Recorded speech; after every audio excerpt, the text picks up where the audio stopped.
같이 함께 은혜 받을 말씀은 요한복음 10장 1절에서부터 21절까지입니다.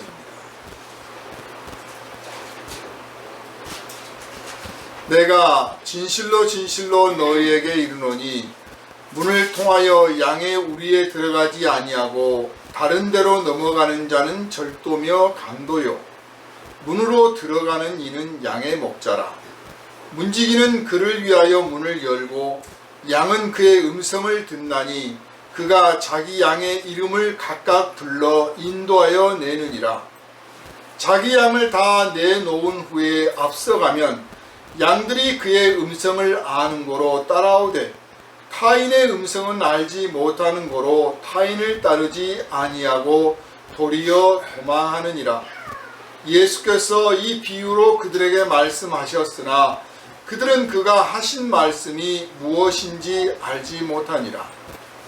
그러므로 예수께서 다시 이르시되 내가 진실로 진실로 너희에게 말하노니 나는 양의 문이라.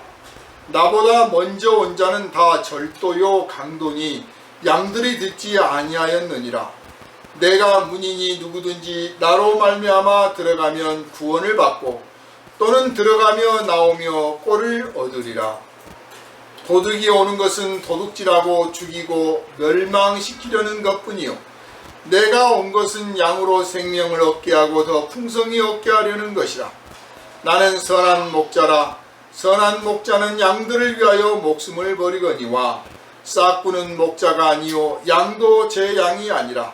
이리가 오는 것을 보면 양을 버리고 달아나나니 이리가 양을 물어가고 또 해치느니라. 달아나는 것은 그가 싹군인 까닭에 양을 돌보지 아니함이나 나는 선한 목자라. 나는 내 양을 알고 양도 나를 아는 것이 아버지께서 나를 아시고 내가 아버지를 아는 것 같으니 나는 양을 위하여 목숨을 버리노라. 또 이 우리에 들지 아니한 다른 양들이 내게 있어 내가 인도하여야 할 터이니 그들도 내 음성을 듣고 한 무리가 되어 한 목자에게 있으리라. 내가 내 목숨을 버리는 것은 그것을 내가 다시 얻기 위함이니 이로 말미암아 아버지께서 나를 사랑하시느니라. 이를 내게서 빼앗는 자가 있는 것이 아니라 내가 스스로 버리노라. 나는 버릴 권세도 있고 다시 얻을 권세도 있으니 이 계명은 내 아버지에게서 받았노라 하시니라.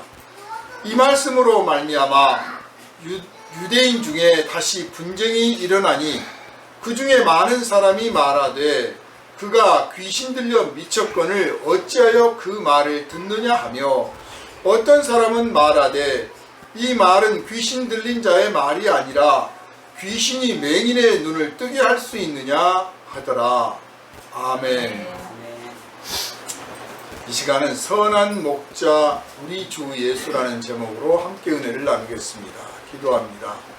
우리를 사랑하시는 주님, 우리를 부르셔서 하나님의 자녀 삼으시고 젖과 꿀이 흐르는 땅으로 푸른 초장으로 우리를 인도하여 내시기를 기뻐하시고 그 길을 위하여 십자가에 거룩한 피를 흘리심으로 우리의 어둠의 세력, 우리의 죄의 권세 다 무너뜨리고 그 결박을 끊으셔서 하나님 보시기에 사랑스럽고 하나님 나라에 가기 합당한 자로 변화시켜 주셔서 날마다 주의 길을 따라 걷게 하시는 주님 은혜 감사하며 찬송을 드립니다. 그 거룩하신 은혜를 힘입어 오늘 하나님께 영광을 돌리는 가운데 주님의 말씀, 영생의 말씀을 들을 때 성령의 충만함 받기를 원하오니 오직 우리의 심령 골수에 하나님의 말씀이 새겨지게 하시고 부어주시는 성령의 능력에 사로잡힌 바 되어서 선포되어지는 말씀 한 구절 한 구절을 온전히 깨달을 뿐만 아니라 그 말씀의 능력에 또한 붙들린 바 되어 세상에 나가 생명의 말씀을 전하고 우리 주 예수 그리스도의 은혜를 선포하며 성령의 열매를 풍성히 맺기에 조금도 부족함이 없게 하여 주시옵소서. 우리가 사람을 가르치고 인도하고 지시하고 이끌어내기에도 조금도 부족함이 없는 성품과 능력과 지혜를 이 시간 부어주시기를 간절히 소망하며 우리를 구원하신 예수님 이름으로 기도하옵나이다. 아멘. 할렐루야. 아멘. 오늘 본문은 예수님과 그 제자들이 함께 있는 자리에 그걸 구경 삼아서 온 많은 사람들이 있었습니다. 그래서 사람들이 많이 모인 자리니까 예수께서 이번 기회에 당신이 어떤 분인지를 또 말씀을 해 주셔야겠다 이렇게 생각을 하시고 적절한 비유를 찾았는데, 그 비유가 알다시피 이스라엘 사람들은 유목민이에요. 그때까지도 유목 생활을 더 많이 하고 있었죠. 농업에 종사하는 사람들보다는 유목을 하는 사람들이 더 많았습니다. 그래서 그 유목 생활의 전통이 남아있기 때문에 우리가 아까 교동문에 읽었던 그 포도나무 같은 경우도 농사꾼들한테는 포도나무가 지중해에서 많이 농사를 짓는 이 포도나무나 감람나무, 즉 올리브나무의 비유가 빨리 와닿고, 또 전통적으로 유목생활을 하고 있었기 때문에 양이라든지 목자라든지 이런 비유를 들면 빨리 이해를 할 수가 있기 때문에 오늘 본문에서 예수께서 양과 목자의 관계를 가지고 당신 자신이 누구인지, 그리고 당신을 따르는 사람들이 어떻게 될 것인지에 대해서 비유로 말씀을 하셨습니다. 그런데 이 말씀을 듣고도 그 자리에 있었던 많은 사람들이 그 뜻을 깨닫지를 못했습니다. 마지막 기절을 보면 깨닫지를 못할 뿐만 아니라 어떤 사람들은 이 사람이 귀신 들렸다 이런 말을 했다는 거예요. 그럼 왜 그런 반응을 보였을까요? 왜 그런 반응을 보이고 예수께서 오히려 귀신 들린 사람 아닌가 하는 그런 말을 하게 됐을까요? 그것은 간단합니다. 이스라엘은 하나님의 백성입니다. 하나님이 그렇게 말씀하셨고 이 백성들 자신도 그렇게 생각하고 있습니다. 인식하고 있어요. 우리는 하나님의 백성이다. 또 이미 시편에서나 또 아브라함과의 약속에서나 여러 번 밝히셨듯이 하나님께서는 이스라엘의 목자가 되신다고 말씀을 하셨어요. 예언자들을 통해서 보라, 내가 너희의 목자가 되리라, 너희는 내 양이다, 이런 표현들을 여러 번 하셨거든요. 그런데 하나님이 아닌 한 나사렛 시골뜨기 예수가 와서 내가 너희들의 목자다, 여러분의 목자다, 내 말을 듣는 목자 양이 있다, 이런 말을 하면 이게 과대망상증 걸린 사람, 다른 데 가서 하는 거는 뭐 이해가 가지만 이스라엘 사람들한테 그런 말을 하는 것은 아주 과대망상증이고 미친 사람 아니고서야 그런 말 할 수가 없는 거죠. 감히 하나님의 백성이요, 하나님이 친히 목자가 되신다고 믿고 있는 이스라엘 사람들에게 나는 양의 문이다, 나는 목자다, 이런 말을 한다는 것은 일종의 도전처럼 느끼는 겁니다. 그래서 예수를 호감 있고 따랐던 사람들한테는 예수님이 참 좋으신 분이야, 목자 같으신 분이야, 이런 생각을 했을지 몰라도 예수를 시기하고 미워하고 예수의 주장에 반대하는 사람들은 이 사람이야말로 귀신 들린 사람이요, 이 사람이야말로 사탄이다, 이런 평가를 내리기에 딱 좋은 말씀을 예수께서 하신 겁니다. 그런데 이 하신 말씀이 알아도 그만, 몰라도 그만, 뭐 알면 좋고 모르면 뭐 어쩔 수 없고 이런 말씀이 아니고 반드시 알아야 될 말씀이고 반드시 귀 기울여 들어야 될 말씀이고 반드시 믿음으로 받아들여야 될 말씀이기 때문에 예수께서 오늘 본문에 여러분이 읽을 때 보셨겠지만 진실로 진실로, 이 진실로 진실로를 여러 번 말씀하셨어요. 진실로 진실로, 아멘 아멘. 무슨 왜 그 말씀을 하셨느냐? 이 말은 틀림이 없는, 정말 1.1핵도 오류가 없는, 거짓이 없는, 삿된 것이 없는 순수한 진리의 말씀이요, 또 이 말씀은 정말 다 듣는 여러분이 그대로 의심 없이 100% 받아들여야 될 말씀이다. 나는 그것을 여러분에게 호소합니다. 정말 꼭 이 말씀을 듣고 믿어야 됩니다 라는 뜻으로 진실로 진실로, 예? 내가 진실로 진실로 너희에게 이르노니, 이 진실로 진실로를 여러 번 하신 겁니다. 그렇게까지 간절하게 말씀을 하셔서나 이스라엘 사람들은 이 말씀을 듣고 결국은 뭐 귀신 들렸다 안 들렸다, 도대체 알 수 있는 말인지 모르는지 알 수가 없다, 뭐 이런 반응만 보인 거예요. 이렇게 말씀하신 것은 첫 번째로는 이 양들이 목자에게, 양들이 왔을 때, 또 목자가 양들을 찾아갔을 때, 다시 말해서 양들과 목자가 만났을 때 어떤 반응을 보입니까? 양들은 그 주인 목자를 만났을 때 편안함을 느낍니다. 안심을 하는 거죠. 평안을 누리는 거죠. 그리고 이 목자가 주는 것들을 잘 받아 먹어왔고 앞으로도 줄 것이기 때문에 목자 곁에서 자기들의 그 행복한 시간을 영유하면서 목자가 자기들에게 줄 좋은 꼴들, 좋은 양식들을 기대하면서 그 기대감을 갖습니다.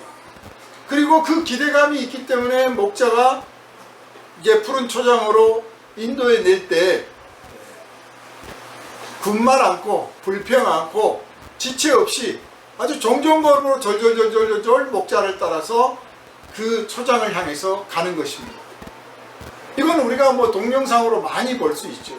이맘때, 딱 요맘때 이 푸른 초장에 양들이 막 놀고 있는 모습을 보면 참 한가롭게 보이고 아름다워 보이고 그 장면을 보는 것만 해도 평안해요. 그리고 거기 가서 있는 동안에 자기도 모르게 평안함을 느낍니다. 그러니까 예수께서 이 말씀을 하시는 가장 밑바닥에 있는 근본 목적은 뭐냐? 이스라엘 백성들아, 내가 여러분에게 왔으니 평안을 누릴 것이다. 평안을 누릴지어다, 그 뜻이에요. 내가 당신들에게 평안을 주러 왔습니다. 평화를 주러 왔습니다. 당신들에게 생명을 주러 왔고 당신들에게 미래에 행복을 주러 왔습니다. 지금까지는 어떻게 살았을지라도 이제 내가 당신들에게 왔으니 내 말을 듣고 나를 영접하고 나를 따르시오. 그러면 당신들에게는 하나님이 약속하신 평안이 있을 것입니다.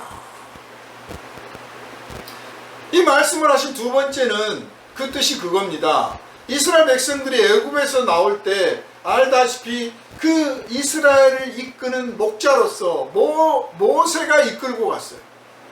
모세가. 그리고 그 모세의 인도함을 따라서 광야길을 갔습니다. 물론 처음부터 모세를 덜컥 믿은 건 아니에요. 여러 가지 10가지 재앙이라고 하는 애굽에게 내려지는 재앙 사건을 통해서 이스라엘 사람들은 이 모세가 진짜 하나님이 우리를 위하여 보내신 인도자다, 이 사람이 바로 우리의 목자다 하는 확신을 갖게 되었고, 그래서 그 모세를 따라갈 수가 있었던 겁니다. 그러나 얼마 가지 않아서 불평하고 원망하고 심지어는 모세를 죽이려고까지 했습니다. 모세는 자기가 이스라엘 백성을 부르거나 모은 적이 없어요.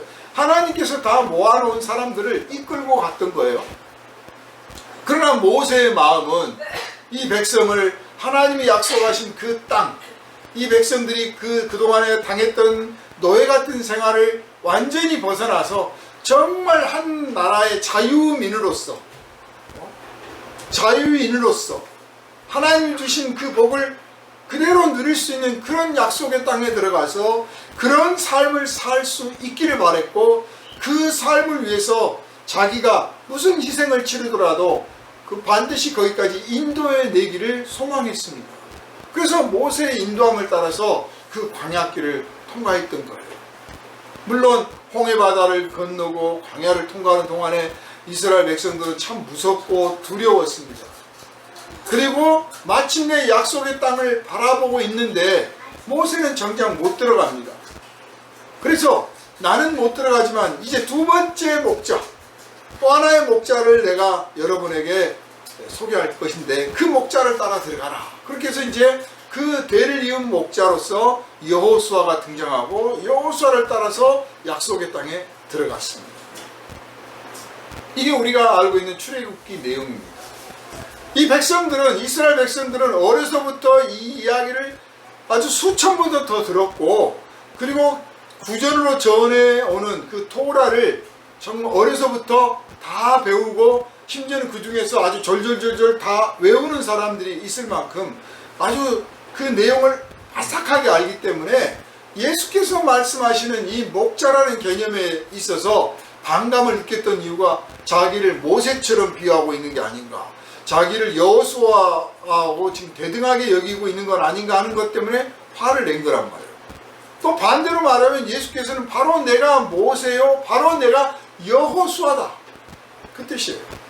그런데 모세와 여호수아는 하나님께서 이미 만들어 놓은 아브라함의 자손을 이끌고 갔던 거고, 예수께서는 그 아브라함의 자손으로 부른 택함 받은 이 이스라엘 백성들 말고도 또 한 무리의 양이 있다고 그랬잖아요.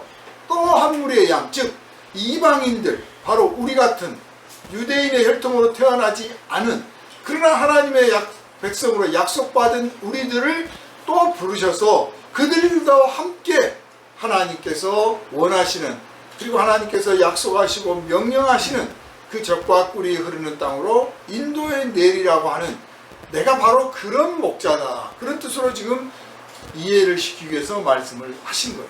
목자라는 비유를 들었던 이유가 바로 그것입니다. 그런데 누가 진짜 목자냐? 목자 말고 이제 예수께서 언급하신 강도요, 절도요. 네? 강도가 있고 절도가 있어요. 즉 양을 훔치러 왔거나, 양을 잡아가려고 잡아가서 고기를 잡아먹으려고 하든, 양을 갖다가 자기가 기르려고 하든, 뭐 어쨌든 간에 양 무리를 해쳐서 양을 훔치거나, 혹은 양을 죽여서 데리고 가려고 하거나. 왜 죽여서 데려가냐면 양이 소리내서 우니까 아예 죽여서, 고기만 먹을 사람은 아예 죽여가지고 가는 거예요. 자기가 데려다가 기르고, 자기가 데려다가 길러서 젖을 짜 먹이고, 뭐 양 가죽을 나중에 얻으려고 하는 사람은 살려서 데려가겠지만, 고기만 얻으려고 하면 그냥 죽이는 거죠. 또 일이나 늑대는 어떻습니까? 고기만 먹을 거니까 와서 그냥 닥치는 도 해치는 거예요. 한 마리 먹고 배부를 때까지 먹는 게 아니라 이것도 물고 저것도 물고, 그 이리가 한번 양무리에 들어오면요, 남아나지를 않는다는 거예요. 한 마리 뜯고 앉아있는 게 아니고 이것도 잡아주고, 욕심이 많아, 저것도 잡아주고 저것도 잡아주고. 네? 이단들이 그러잖아요. 여기도 쫓아가고 저기도 쫓아가고, 이 사람도 부르고 저 사람도, 닥치는 대로 하는 거예요. 오직 자기 배를 불리고 자기의 영광을 위한 거니까 만족을 몰라요. 우리 그리스도인과 그리스도 밖에 있는 사람의 확실한 차이는 뭐냐면, 그리스도인은 만족할 줄 알아. 만족할 줄 알아. 그러나 그리스도 밖에 있는 사람들은 만족할 줄을 몰라. 나는 만족합니다 라고 말하는데 아직도 못 만족해. 그래서 뭔가를 또 해야 돼. 예수께서 지금 양과 목자 이야기를 꺼냈고, 제가 아까 언급할 때 이 양들에게, 이 백성들에게 평안을 말하려고 왔다라고 언급을 했잖아요. 만족을 못하고 있는 거예요, 이스라엘 백성들이. 아브라함을 따라서, 모세를 따라서, 여호수아를 따라서, 다윗을 따라서 그들의 왕국을 건설하고 그들에게 왕이 있고 제사장이 있고 그렇게 살아왔는데, 왕도 그렇고 제사장도 그렇고 백성들도 그렇고 누구 하나 만족하며 감사합니다라고 사는 사람들이 별로 없었어요. 그래서 늘 문제가 있는 거예요. 늘 죄가 그치지 않고, 그럴 때마다 하나님께서 너무 심하면 징계하고, 너무 심하면 꾸짖고, 너무 심하면 흩으시고, 다시 모으시고, 다시 새롭게 살려주시고, 다시 힘을 주시고, 그렇게 하지만 얼마 안 가서 머지않아서 또 다시 만족을 못해요. 이 만족한다고 하는 게 마치 의욕상실이고 희망도 없고 재미도 없는 인생처럼 그런 오해들을 하시는 분이 있어요. 만족하다와 내가 삶의 의욕을 갖고 도전하고 성취하고자 하고 뭔가를 얻어내려고 하고 발전을 추구하는 것과는 다른 각도입니다. 다른 거예요. 만족하는 가운데도 삶을 발전시키려 하고 노력하고 새로운 세상을 열려고 애를 쓸 수 있습니다. 그러니까 세상 바꾸자, 개혁하자, 뭘 하자고 뛰어드는 사람 중에는 불만을 갖고 뛰어드는 사람이 있고 만족하는 가운데 뛰어드는 사람이 있어요. 그 불만도 건전한 불만이 있고 아주 건전하지 못한 불만이 있어요. 정체불명의 불만이 있는가 하면 이유가 있는 불만이 있어요. 뭐 더 정말 다양한 것이 인간의 마음입니다. 그 다양한 마음 속에 하나님께서 평안을 주시고 만족을 주시고 그로 인해서 기쁨을 주시고 그래서 입을 열어 내가 참 행복합니다 라고 말할 수 있기를 바라는 것, 그것이 바로 하나님의 나라입니다. 하나님께서는 그 나라를 이루시려고 아브라함과 그 후손들을 부르셨고 그들에게 그 땅을 주셨던 거예요. 그런데 하나님을 믿지를 못해. 하나님께 자기를 맡기지를 못해. 하나님이 이끄시고 하나님이 베풀어 주신 것에 대해서 만족을 못해. 뭔가 다른 것을 얻어야 돼. 왕을 뽑는 것도 마찬가지잖아요. 왕을 우리에게 주십시오. 아니 왕이 없어도 얼마든지 사는데 왕을 우리에게 주십시오. 다른 나라들 다 왕이 있는데 왜 우리만 없습니까? 그래서 하나님께서 이스라엘에게 왕을 세워주셨어요. 왕을 세워주시니까 이스라엘이 더 행복하고 더 잘 사는 나라가 됐습니까? 사실 안 그렇습니다. 떠받들 사람 한 사람 더 생긴 것 뿐이에요. 외적으로 보면 무슨 뭐 규율이 잡히고 왕이 있고 신하가 있고 뭐 아주 뭐 그럴듯해 보이는데 알고 보면 백성들 입장에서는 떠받들고 섬겨야 될 사람이 더 늘어났고 자기들의 수입을 하나님께만 11조를 바치면 됐는데 왕에게도 바치고 뭐 여기도 바치고 저기도 바치고 바칠 때가 많아졌을 뿐이에요. 정말 마음의 이 법으로 따라서 서로 사랑하고 화목한 가운데 조심하면서 서로 존중하면서 그렇게 살아가면 될 일을 왕을 위하여 세운 법들이 있어. 규칙이 있고. 그러니까 새로운 법을 따르고 새로운 규칙을 지켜가면서 그걸 지키면서 대단히 뭐 잘 사는 것처럼 착각하는 그런 율법적인 삶이 주어진 것 외에는 더 나을 게 없었어요. 그러나 그걸 못 깨닫습니다. 신앙생활도 마찬가지예요. 여러분 뭐 주일 성수하십시오, 11조 하시고 새벽기도 나오시고 주일 예배는 몇 시전까지 나와야 되고 성경책은 어떻게 읽어야 되고 뭐 복장은 어떻게 해야 되고 막 이렇게 막 규율이 많아지면 막 짜증을 내면서도 그 규율만 잘 지키면 내가 신앙생활 잘하는 거라고 착각해요.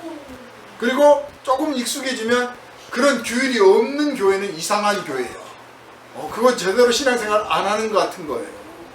그리고 그 규율에 따라서 막 목사님, 장로님 막 서열이 정해져 가지고 그 서열에 따라서 아주 엄숙한 분위기를 유지해야 되는 게 좋은 일인 줄 알아요.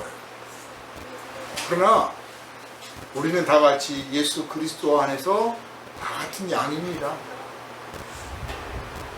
예수께서 부르신 한 무리의 양이에요.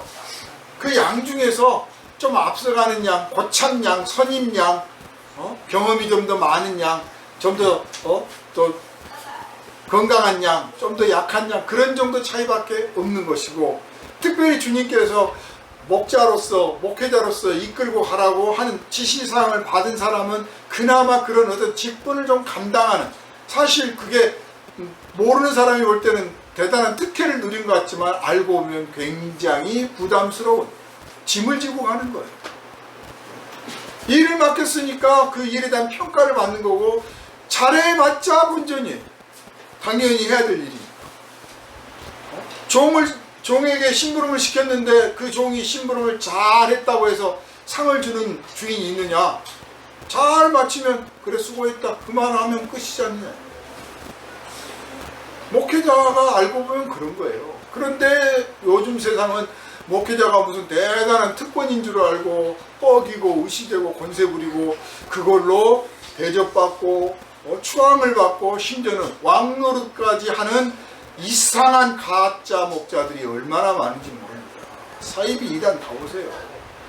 사이비 2단들은 다 그렇고 사이비 아닌 데까지도 막 오버해가지고 거의 뭐 대통령급 대접을 받고 있는 분들도 많아요. 존경하고 존중하는 것은 마땅한 일이에요. 거룩한 직분을 존중하고 존경해야 되고, 또 그 거룩한 사역을 위해서 존중받아야 되고 존경하라고 해야 되는 것은 마땅한 일이에요. 그러나 왕처럼 통치하는 것은 아니죠. 군림하는 건 아닙니다. 자, 아무튼 간에 예수님도 사실 하나님의 아들로서 이스라엘 왕으로서 오신 분인데 그렇게 안 하신 거예요. 겸손해서. 그래서 군림도 하지 않고 뭐 어디 식사를 하는 자리에 가서도 그냥 딱 당신 자리만 따로 이렇게 식사를, 옛날 임금이 식탁이 따로 있었잖아요.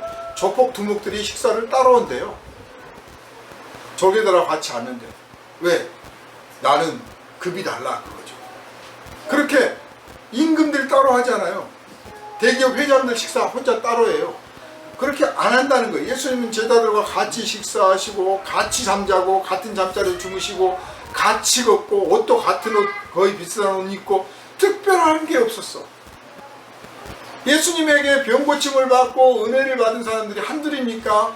그러면 그냥 감사합니다 인사만 하는 사람도 있겠지만 와가지고 가시면서 뭐 좀 드세요 하고 감자라도 싸오고 뭐 포도주라도 갖고 오고 빵이라도 가져오고 뭐 우유라도 가져오고 치즈라도 가져온 사람도 있을 거 아닙니까? 또 어떤 사람은 돈도 좀 가져올 수 있죠. 그거 예수님이 잘 챙겨도 이렇게 하시지 않고 그 제자들 가운데 누구 한 사람 지정해서 맡아서 관리하라고 하고 그걸 가지고 같이 썼어요. 그래서 그냥 그 수직관계로 익숙해져 있는, 서열관계로 익숙해져 있는, 통치와 복종의 관계로 익숙해져 있는 왕과 신하, 왕과 백성 이런 제도로 익숙해 있는 사람들이 볼 때는 예수님은 왕이 아니고 왕감이 아니야. 지도자감이 아니야. 그냥 우리 중에 좋은 형님이야. 그냥 그런 정도예요. 얼마나 사랑하고 얼마나 아끼면 그러는지를 모르는 거예요. 전혀 몰라. 그래서 안타까운 마음으로 지금 말씀하십니다. 양과 목자의 관계. 누가 목자냐?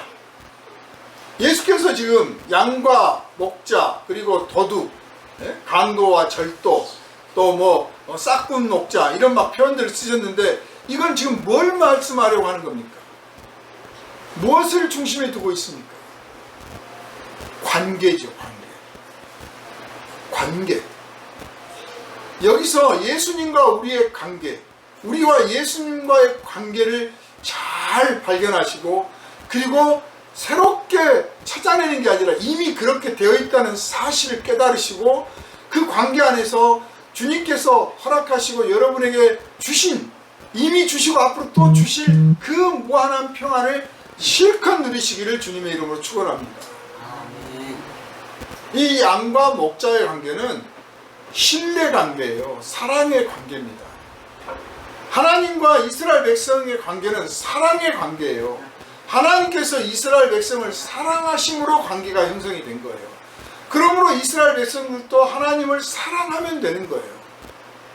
그럼 뭐 종교 의무를 하느냐 마느냐 이건 저 뒤에 있는 문제예요. 중요하지도 않은 문제고 그건 저절로 따라오는 문제예요. 그냥 감사 속에서 우러나서 그냥 기뻐서 좋아서 하는 거지 그거를 감당하느냐 못하느냐 그것이 조건이 되는 건 아니단 말이에요. 왜냐? 하나님이 먼저 사랑하셨기 때문에. 목자는 양들의 주인입니다. 보통 이제 이 목자라고 하면 우리가 소설이나 문학이나 이런 데서 표현할 때는 목동 또 목부 이런 말들도 나오잖아요. 목동은 말 그대로 어린 소년들인 거죠. 청년까지를 보통 목동이라고 부릅니다. 이 목동 중에는 목자의 아들이 있기도 하고 또 동네 청년 데려다가 일을 시키기도 하고 또 목동이 된 친구 따라서 와서 같이 목동을 해주는 그런 경우도 있습니다. 그리고 이제 목동 중에 나이가 많은 사람들, 제법 나이가 있고 경험이 있는 사람들을 보통은 목부라고 부르죠. 목부. 그러니까 결국 목동이 목부고 목부가 목동이에요. 나이 많은 목동. 이 목부는 고용돼서 일하는 사람도 있지만 나이가 들 만큼 들면 이제 그 전에 주인이 양 몇 마리 떼어가지고 나가서 독립해서 한번 생활을 해봐라 하고 내보내주는 경우가 많지요. 본인이 나는 여기서 주인 곁에서 그냥 이 많은 양을 내가 다 관리하겠습니다. 그런 사람도 있고, 주인이 내가 이렇게 양이 많은데 당신 나가면 안 됩니다. 내가 월급을 더 많이 주고 뭐 보장을 해줄 테니 당신이 혼자 사업을 하는 것만큼 내가 수입을 보장해 줄 테니 나랑 같이 계속 일합시다. 그렇게 하면 이제 먹부로 남는 거예요. 그런데 알다시피요, 이 목축업을 하고 있는 사람들은 먹동이든 먹부든 간에 주인이 직접 다 합니다. 주인도 하면서 싹꾼들을 고용을 하는 거죠. 주인은 안 하고 일을 딱 맡기고 알아서들 해라, 그런 경우는 극히 드물어요. 왜냐하면 사랑의 관계이기 때문에 그래요. 그냥 고용만 해가지고 알아서 하라고 하는 것은 나는 저들을 사랑에 대한 관심도 없고 신경도 안 써. 그저 잘 자라면 잡아다가 팔면 끝이야. 그냥 말 그대로 기계적인 관계. 사랑의 대상은 아예 아닌 그냥 기계적 관계로만 생각하는 거죠. 그런 주인은 거의 없습니다. 아주 나쁜 주인 빼고는 그렇지 않아요. 다 자기가 직접 밥을 먹이고 옥수수도 갖다 주고 또 때로는 이제 풀도 베어다 주고 또 데리고 다니면서 풀도 뜯기고 뭐 축사도 만들어 주고 다 직접 하고, 그 일을 도와달라고 해서 이제 목동을 고용하고 자기가 아주 힘이 들어서 늙으면 이제 그 일을 좀 일만 맡기는 거지 늘 가서 둘러보는 거죠. 왜냐? 사랑하니까요. 양이 주인을 아무리 사랑해도 주인이 양을 사랑하는 것만큼 하겠습니까? 양은 주인을 위해서 할 수 있는 게 없어요. 사실은. 물론 뭐 나중에 양이 뭐 양고기를 내놓고 털을 내놓고 가죽을 내놓고 뭐 하지 않습니까? 젖을 내놓지 않습니까? 지가 자발적으로 내는 게 아니라 주인이 이제 미안하다 좀 가져간다 하는 거죠. 사실은 주인은 그렇게 하지 않아도 될 관계이지만 그렇게 해줌으로써 사랑의 관계를 주인이 먼저 형성을 합니다. 여기서 예수께서 비유로 드실 때 이 양을 장차 잡아 먹겠다 또는 가죽을 벗겨 팔겠다 여기까지 생각하신 게 아니고 양을 기르는 과정 속에서만 지금 양과 목자의 비유를 쓰신 거예요. 그때 이 양은 주인을 알아. 왜냐? 주인이 자기를 사랑한 줄 알기 때문에 알아. 그러니까 안다고 하는 게 뭐냐? 사랑을 느낀다는 것이고 사랑을 인정한다는 거예요. 안다는 게 뭐냐? 사랑을 바란다는 거예요. 사랑을 바라는 거예요. 사랑을 바라는 관계. 사랑을 바라는데 왜 사랑을 바라냐? 사랑 받았기 때문에 사랑을 받는 거죠. 받기를 원하는 거죠. 그래서 과거에 사랑을 받았고 지금 사랑을 받고 있고 앞으로도 사랑받고 싶어하는 양과 과거에도 사랑했고 지금도 사랑하고 앞으로도 사랑할 주인과의 관계, 이 사랑의 관계를 설명하기 위해서 양과 목자의 관계라는 표현을 쓴 겁니다. 그러면 도둑은 뭐냐? 도둑은 양을 사랑하지 않잖아요. 단지 자기의 어떤 이익을 위해서 자기의 이익이나 명분이나 어떤 영광이나 뭔가를 추구하는 것이 있어서 그것을 위해서 이 양들을 사용하고 이용할 뿐이죠. 강도든 절도든, 강도는 뭐 강제로 가는 거고 절도는 속여서 가는 거니까 결국 마찬가지예요. 양을 사랑하는 마음은 없어. 세계 종교 집단이 얼마나 많습니까? 한국에 얼마나 많은 종교 집단이 있습니까?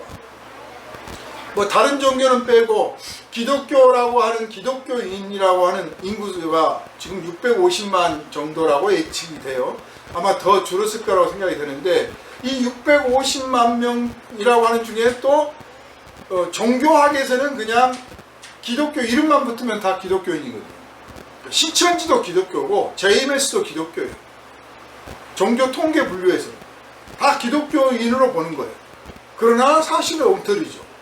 자, 이 기독교인이라고 하는 중에 이 엉터리 가짜 기독교, 우리가 말하는 사이비 이단들, 이들 또 어떻습니까? 보면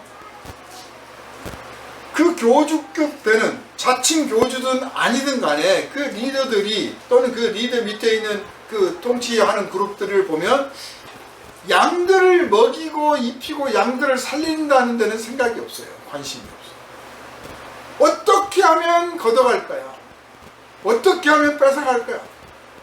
그런데 그 명분이 이게 하나님께 바치는 거다, 이렇게 해야 복을 받는 거다, 이렇게 해야 영생을 얻고 이것이 구원의 표시며 이것이 신앙의 고백이다 하는 그 이상한 논리들을 막 세뇌 공작시켜가지고 거기에 물들어서 정말 그런 줄 알고 사랑은 한 번도 받아본 적이 없어.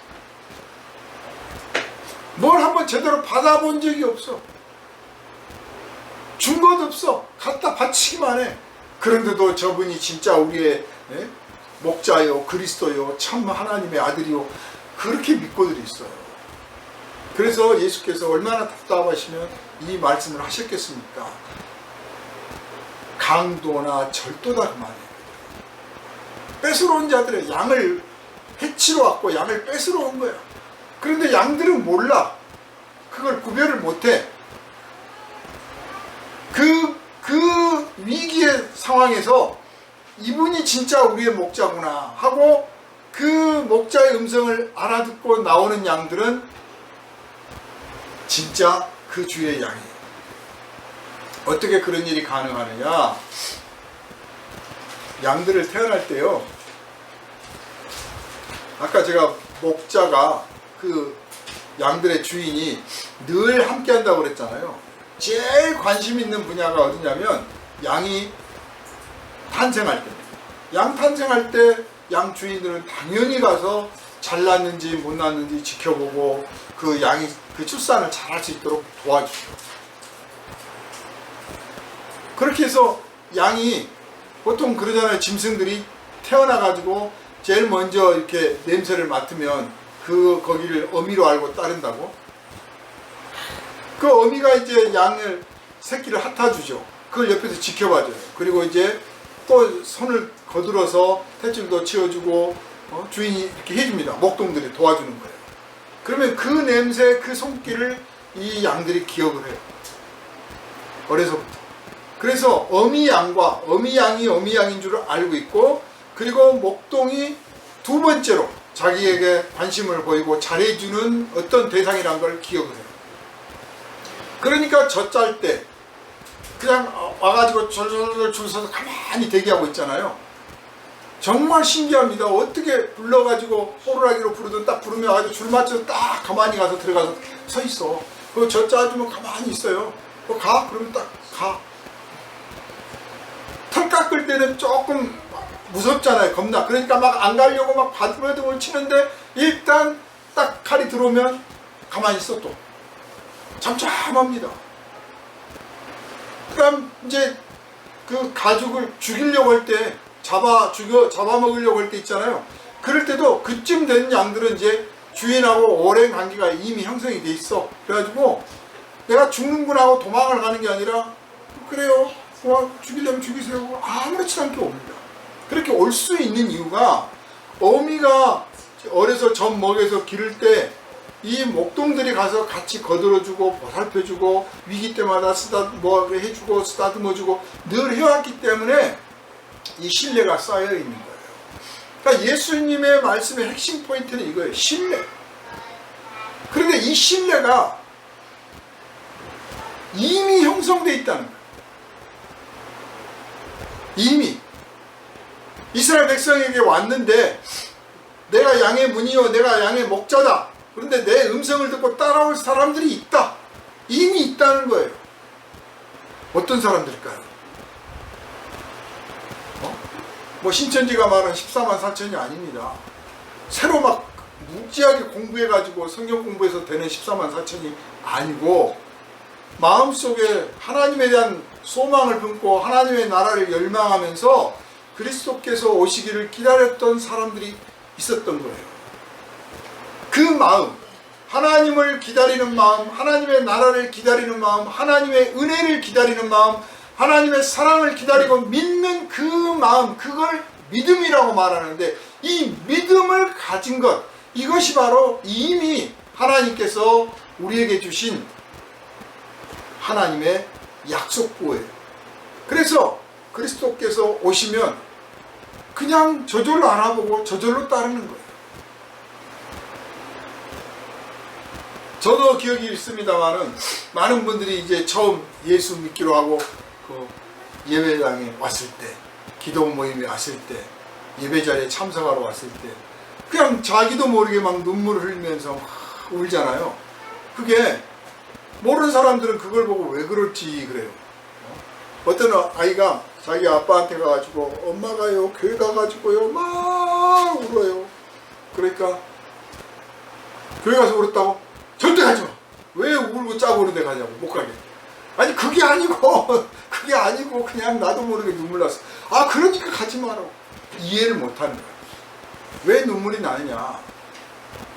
잃어버렸던, 내가 나 혼자 지금 방황하다가, 세상에서 방황하다가, 죄악 길로 방황하다가, 어두운 길을 방황하다가 이제 내가 내 집에 왔구나, 이제 내가 내 목자를 만났구나, 이런 논리적인 설명이 아니라 말할 수 없는, 설명할 수 없는 그 안도감, 그 평안함, 그 기쁨, 그 감사, 그 말할 수 없는 그 해안들이 확 느껴져서 눈물이 나는 거예요. 이게 아주 자연스러운 거고, 바로 그 사람이 제 집에 잘 돌아온 줄 믿으시기를 바랍니다. 그러니까 예수님이 다니실 때 뭐 문둥병 걸려온 사람도 있고, 혈류병 걸린 여인도 있었고, 뭐 안진병도 있었고, 그 외에 그냥 그런 병 없는 사람들도 막 있었지만, 그 사람들이 예수님 막 따라다녔던 이유가 뭘까요? 그냥 예수님 하신 게 너무 좋은 거야. 너무 좋고 행복하고 막 자랑스럽고, 그분이 한번 이렇게 눈길만 마주쳐줘도 그냥 평안함이 오고, 특히 이제 병 가운데 있었던 사람들, 질병 중에 있고 고통 중에 있었던 사람들이 예수님의 손길을 느꼈다든지, 음성을 듣거나 만져주심을 받았거나 막 이랬을 때 그 몸이 회복되고 자유가 회복되고 마음의 평안을 막 되찾게 되고 기쁨이 되찾게 되고 죄의 용서함을 받았다는 사실에 막 감격할 때 드디어 내가 내 목자를 만났구나 하는 걸 느꼈거든요. 바로 그 사람들이에요. 그러니까 어떻게 보면 하나님과 우리 사이의 관계는 세상에 많은 사람이 있으나 이 모든 사람이 다 이론적으로는 하나님의 백성이죠. 모든 사람은 다 하나님의 피조물이니까. 그런데 그 가운데 하나님을 사랑하고 그 하나님의 사랑을 그리워하고 그 하나님의 사랑을 영접하고 그 사랑에 좋아서 그 하나님의 인도하시는 그 목자를 따라서 절절절절 따라가는 우리 그리스도인들이 알고 보면 바로 그 예수께서 말씀하시는 양무리에 들어간 사람입니다. 그런데 예수님은 이 양무리가 또 한 무리가 있다. 그 한 무리를 부르실 것이다. 이렇게 말씀을 하십니다. 오늘날 가짜 목자가 너무 많아요. 양을 위해서 아무것도 하지 않으면서 그 헛된 지식, 반은 공갈이고 반은 협박이고 반은 사기고 반은 구라인 그런 지식을 늘어놓고 가르치면서 내가 당신들의 그리스도요, 내가 당신들의 스승이며 내가 바로 진짜 선생이고 내가 바로 목자다, 이렇게 주장하는 사람들이 얼마나 많은지 몰라요. 참 목자가 없습니다. 사람들은 그 참 목자 알아보는 눈이 없으니까 그 길 따라가 얼마나 불쌍해요. 죽을 길로 가는 거야, 망할 길로 가는 거야. 그냥 자기 잡아다가 죽이고 잡아다가 가죽 벗겨서 팔아먹으려고 하는 줄도 모르고 거기 가요. 나중에 아이고 내 가죽도 다 뺏기고 내가 하나도 남은 게 없네 할 때는 이제 돌아올 수가 없어. 힘도 없고 능력도 없고 갈 길도 몰라. 그러니 먼저 우리 안에 부름받아서 예수 그리스도 안에서 구원을 얻어서 하나님이 주신 참 평안과 이 감사와 기쁨의 삶을 살 수 있도록 우리에게 허락하신 하나님 은혜가 얼마나 귀하고 큰지 몰라요. 우리가 지금 그 가운데 있다는 사실을 너무너무 모르고 지나가는 거예요. 여러분, 우리는 목자입니다. 아니, 우리는 선한 목자 예수 안에 있는 양들입니다. 그러니 정말 제발 부탁하건대 마음의 평안을 누리세요. 마음을 뭔가를 해야 된다고 생각하지 말고 내가 그리스도의 인도함을 따라서 나를 보호하시는 그분의 그늘 아래 있다. 그분의 인도하심을 받아서 푸른 초장을 향하여 가고 있고 지금 푸른 초장 가운데 있다. 내게 주시기를 원하는 것은 평안과 기쁨이다. 그분이 원하시는 건 그거다. 그런데 왜 나는 만족을 못하고, 왜 나는 불안하고, 왜 나는 경쟁하고 비교하고, 왜 나는 불평과 불만이 많고, 왜 원망이 많고, 왜 다른 지식을 자꾸 채우려 하는가? 주님이 나를 사랑하신다는 그 사랑 하나면 되잖아요. 뭘 더 많이 배워야 됩니까? 두 번째로 이 양과 목자의 관계 속에서 우리가 또 주님이 말씀하신 뜻이 하나 있습니다. 그거는 내가 여러분의 목자입니다. 나는 당신들을 사랑하고 당신들은 나를 신뢰합니다. 나는 당신들을 위해서 목숨도 버릴 수 있습니다. 그러나 다른 싹꾼들이나 다른 자칭 목자들은 그렇게 하지 않을 겁니다. 왜냐하면 당신들을 그만큼 사랑하지 않기 때문이죠. 자, 그러니 내가 여러분에게 가르쳐 줍니다. 여러분이 누군가를 얻고자 한다면, 누군가를 내게로 인도하고자 한다면 여러분도 나를 따르고 나를 본받으십시오. 예수님이 우리에게 말씀하셨잖아요. 누구든지 나를 따르려거든 자기 십자가를 지고 따라. 우리는 예수 믿으면 이제 고생길 딱 열렸구나. 십자가 지고 가는, 죽어라고 고생하는 길로 가야 되는구나. 이렇게들 다들 이해하는 것 같아요. 십자가라는 것은 사랑의 결과예요. 그러니까 예수께서 말씀하시고자 하는 것은 누구든지 나를 따르고자 하거든 목자가 되어라. 참 목자가 되어라. 강도 되지 말고 절도 되지 말고 인이 되지 말고 무관심한 사람 되지 말고 나를 따르려거든 목자가 되어라. 아까 제가 모세는 이미 하나님께서 인도해 내신, 만들어 놓으신 이스라엘 백성을 이끌었다고 그랬잖아요. 그리고 예수님은 새롭게 이스라엘 백성들을 불러 모으신다고 하셨잖아요. 자, 우리는 어떻습니까? 예수를 따라가는 작은 목자로서, 즉 목동으로서, 한 사람 한 사람이 목동으로서 우선 내게 이미 만들어준 내 가정, 내 친구들, 내 직장 동료들, 내 마을 이웃들, 내가 접하고 쉽게 접할 수 있는, 말 그대로 내가 관리할 수 있는 사람들이 이미 주어져 있어요. 또 하나님께서 더욱더 많이 맡기실 수도 있고 내가 욕심을 부려서 더 많이 늘릴 수도 있어요. 이 많은 사람들을 위하여 내가 목자가 되어주는 것, 그게 십자가를 지는 것. 그냥 뭐 전도해야 된다, 뭐 봉사해야 된다 막 고민하지 말고 어떻게 전도할까 연구하려고만 하지 말고 내가 어떻게 하면 저들을 위한 목자가 될까? 예수께서 나를 위하여 목자가 되셨으니 나는 어떻게 저들을 위하여 목자가 될까? 감히 뭐 주인은 아니고 내가 저들의 생명의 주인도 아니고 저들을 뭐 통치하고 부릴 권세 있는 입장도 아니지만 목동으로서 저들을 보살펴주고 먹을 것을 주고 저들을 이끌어내야겠다. 예수님이 전도하실 때 물론 예수님이 뭐 부자에서 돈이 많아가지고 막 퍽퍽 나눠주신 건 아니에요. 왜 요즘 뭐 신사도 운동이 뭐 2단이다 4입이다 말들이 많잖아요. 신사도 운동이라고 하는 게 따로 어떤 신학이 있는 건 아닙니다. 그런데 이제 공통적으로 보면 뭐 기도를 많이 하고 땅밟기하고 찬송하고 뭐 전도하고 뭐 그렇게 하는 걸 일반 교회들하고 비슷하게 해요. 그 중에 이제 핵심 메시지 중에 하나가 이거예요. 돈이 있어야 봉사도 하고 전도도 하고 선교도 하는 거 아니냐. 그래서 하나님께 돈을 많이 달라고 기도해야 된다.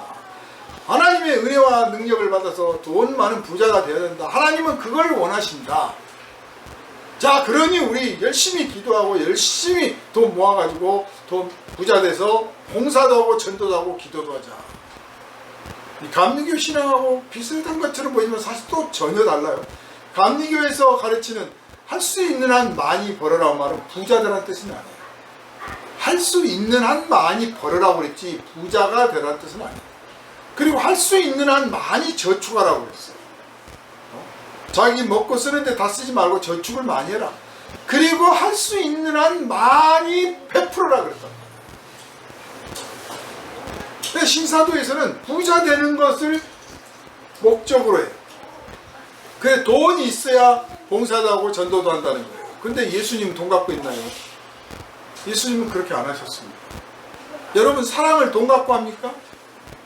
돈 갖고 사랑하는 사람은 돈 갖고 사랑하는 것밖에 몰라요.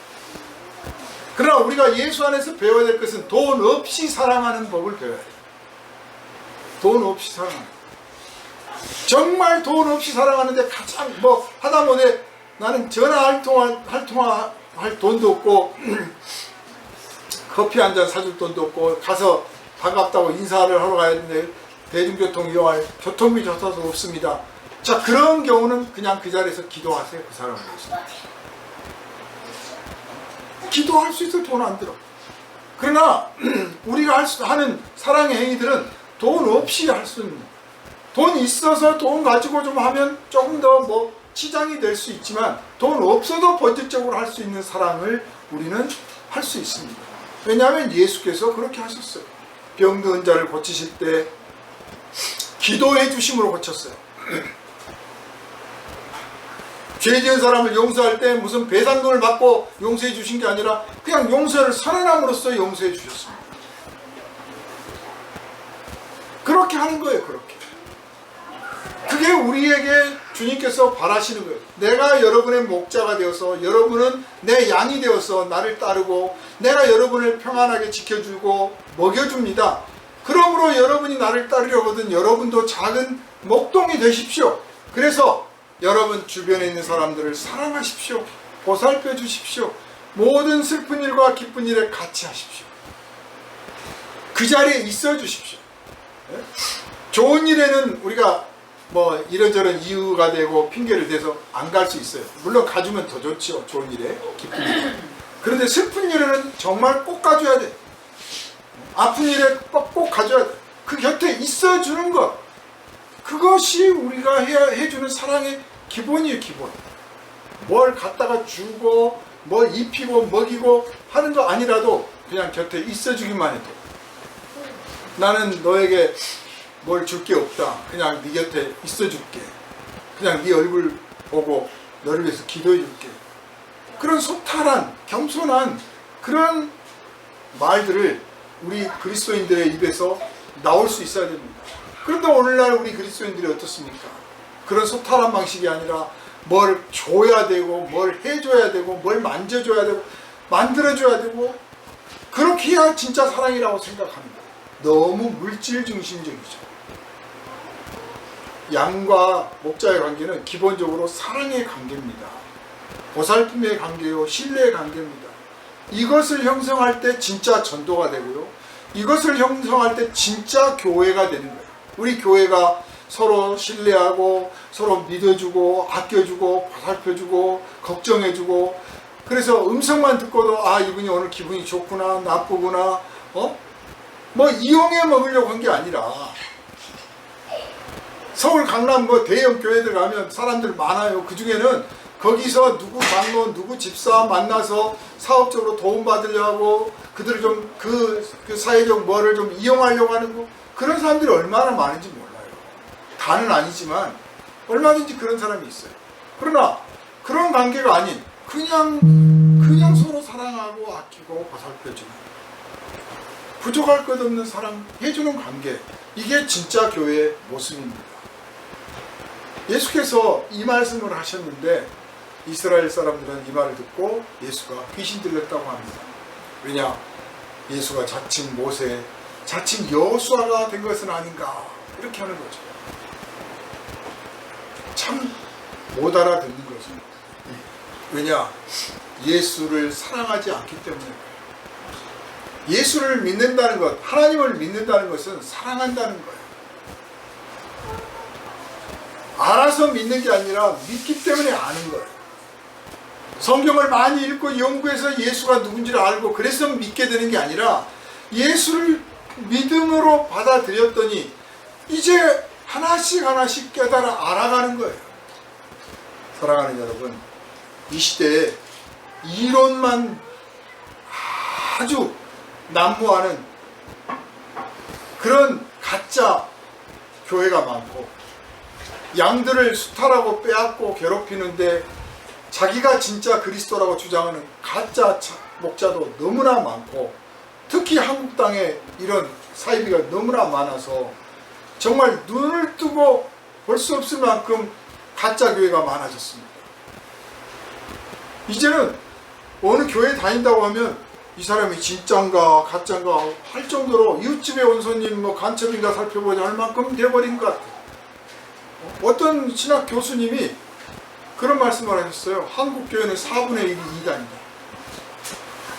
여러분 주변에 뭐 나 교회 다녀요, 예수 믿어요 그러다 해서 아 참 좋은 신앙이구나 라고 덜컥 인정하면 안 돼요.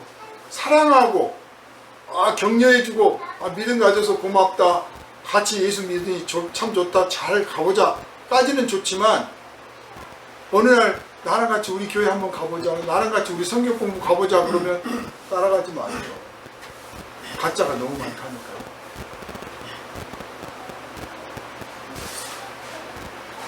사실 성경 공부 덜해서, 성경 공부 모자라서 예수 잘 못 믿는 건 아니거든요. 만약 잘 믿어도 공부 많이 해야 된다면 제가 여러분을 내버려 뒀겠습니까? 아주 덜덜 볶아가지고 공부시켰지. 그게 아니에요. 그냥 충분합니다, 이거 가지고.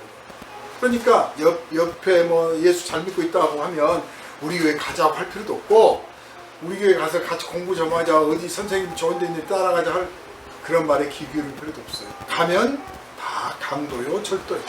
가서 만나보면. 그런데 강도인지 절도인지를 몰라. 당하고 나서 알지. 당하고 나서. 유럽 여행 가면 이제 뭐 배낭여행 같은 데 가가지고 길을 묻잖아요. 저는 안 가봤으니까 모르는데 경험담들입니다. 길을 가르쳐 준대요. 뭐 어디 가면 어떻게 가야 됩니까? 이렇게 가라고. 그래서 그 사람이 가르쳐 준 대로 막 가면 막다른 골목이 나온대. 이게 아닌가 보다 딱 돌아보면 그 길 가르쳐 준 사람이 칼 들고 서 있대. 참 무서운 세상이죠. 강도 절도가 흔한 세상이에요. 보이스피싱, 스미싱 뭐 얼마나 많습니까? 이게 왜 이런 게 많냐면 그만큼 영혼을 훔쳐가는, 생명을 훔쳐가는 거짓 진리의 가짜 목사들, 가짜 참 목자들이, 이 가짜들이 너무 많은 것과 똑같은 거예요. 보라는 거지. 오늘 예수께서 내가 선한 목자다, 나 외에 다른 목자가 없다 라고 여러분에게 알려주십니다. 여러분은 의심 없이 예수만 선한 목자시다고 확신을 가지시면 되고, 그 예수께서 주시는 그 평안을 누리시면 됩니다. 더 구할 것도 말 것도 없어요. 다른 데 찾을 것도 없어요. 그것으로 충분한 여러분의 삶이 되시기를 바라고, 그 삶을 누리는 가운데 작은 목동들이 되어서 여러분 주변 이웃들에게 목자로서 보살피면, 사랑을 나눠주면, 헤아려주면, 그러면 주님이 더 기뻐하시고 여러분의 삶의 기쁨이 더 커질 줄로 믿습니다. 말씀을 마칩니다. 거룩하신 주님, 주님께서 이스라엘 백성들에게 목자와 양의 관계를 말씀하셨습니다. 그만큼 이스라엘 백성을 사랑하신다는 뜻이고, 이스라엘을 위해서 목숨을 내어줄 만큼 사랑하고 있음을 보여주시려고 하는 것인데, 그들은 그것을 깨닫지도 않고 믿지도 않습니다. 오늘 우리는 예수님의 부르심을 따라 목자가 되신 예수님 안에 있는 양무리가 되었습니다. 우리는 주님께서 우리에게 먹을 것, 입을 것, 쓸 것을 부족함이 없이 주실 줄로 믿습니다. 오직 기쁨과 감사와 평안 속에서 주님 안에서 만족하는 법을 배우게 하여 주시고, 이제 그 사랑과 그 은혜를 누리고 있으니 우리가 또 작은 목동들이 되어서 우리 이웃들에게도 그 사랑을 베풀어서 저들이 우리의 음성을 듣고 우리와 함께 주님께로 가는 그 놀라운 은혜를 함께 누리게 하여 주시옵소서. 이것이 전도고 이것이 기도고 이것이 교회가 되게 하여 주옵소서. 우리를 원하신 예수님 이름으로 간절히 기도하옵나이다. 아멘. 할렐루야. 아멘. 560